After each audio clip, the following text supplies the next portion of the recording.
দেখিয়ে দেওয়াটা তো কোনো ম্যাটার নয়, আসতে তো হয়েছে ওই ছোট ছোট গলিগালা দিয়ে।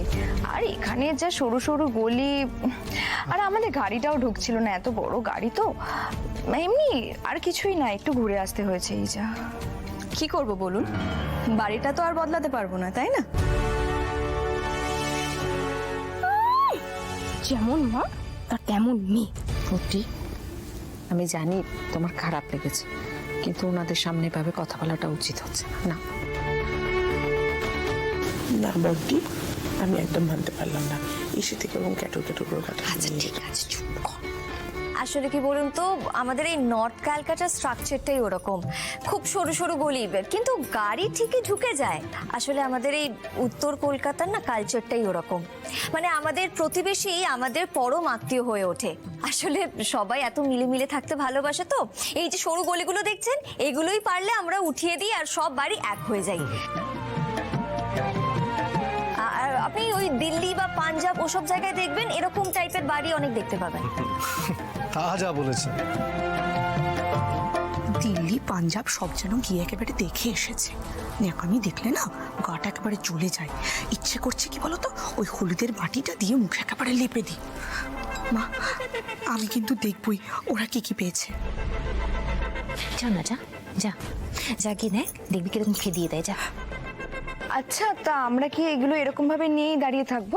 এ বাবা, ছি ছি ছি ছি, কি বলছেন? পর্ণা ধরো, আপনারা এক কাজ করুন, ভেতরে চলে যান, ওখানে খাবার দাবার ব্যবস্থা আছে, আর এই তত্ত্বগুলো সব ওখানেই রাখা হবে। হ্যাঁ সেটা। এই বুবাই, তুই দাঁড়িয়ে আছিস কেন বাবা? ওনাদের ভেতরে নিয়ে যায় না, যা, যা। কোথায় ততগুলো রাখতে হবে বলে দে, আমি আসছি। ও বাবা, কত গিফট! আমি একবার চাই। তুই না একবারও যদি ওদিকে পা বাড়িয়েছিস, তাহলে কিন্তু আমি তোকে আর বাঁচাতে যাবো না। হ্যাঁ, এখন চুপচাপ এখানে দাঁড়িয়ে থাকবো, বুঝেছিস?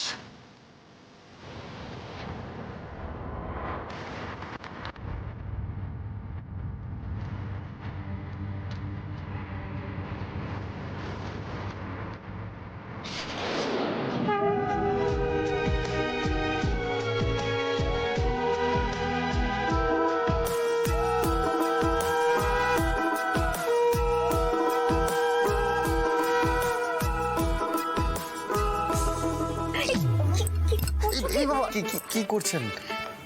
অভিদাদার কাছে শুনেছি আপনারা ভগবানের মতো মানুষ। ও বাড়িতে আপনাদের কথা সবাই বলে, বড্ড শ্রদ্ধা করে আপনাদের।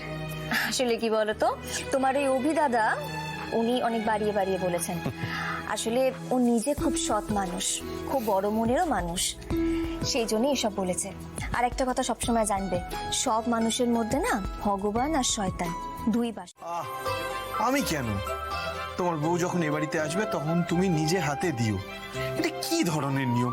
ছেলে বিয়ে করতে যাবে, মা দেখতে পারবে না, এটা কোনো কথা হলো? এসব নিয়ে ভেবে আর কি করবি বল, নিয়ম তো নিয়মই আর কি। যাকে তুমি এবার আশীর্বাদটা করো।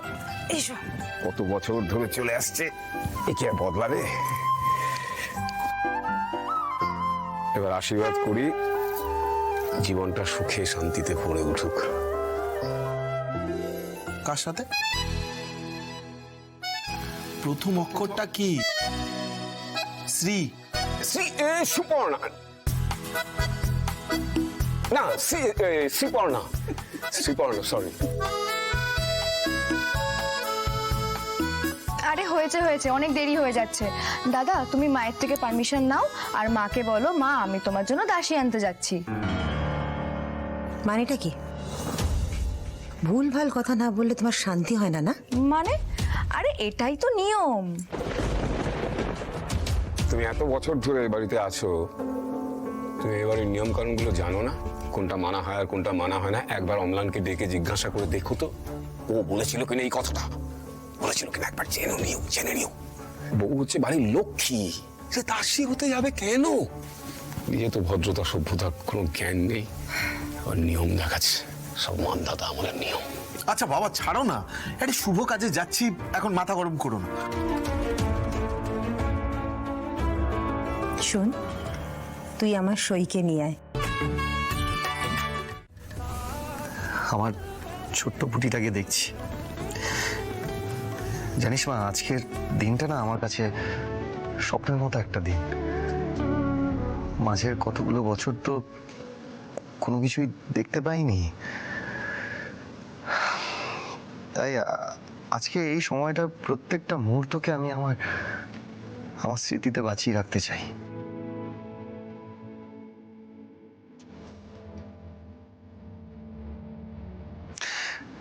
এরপর তো আর তোকে এইভাবে চোখের সামনে দেখতে পাবো না।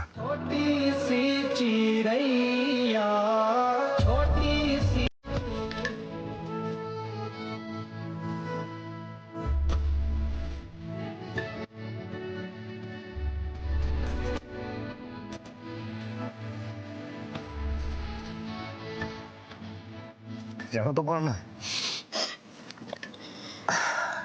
আমার মনের ভেতরে না কেমন অদ্ভুত উতাল পাতাল করছে। একদিকে আমার সেই ছোট্ট পুটিকে কোণের সাজে দেখছি, মন আনন্দে ভরে যাচ্ছে। আর ভাবছি আমার ছোট্ট পুটিটা কত বড় হয়ে গেছে। আরেকদিকে বুকের ভেতরে না কেমন কেমন খালি খালি লাগা শুরু করে দিয়েছে এখন থেকেই।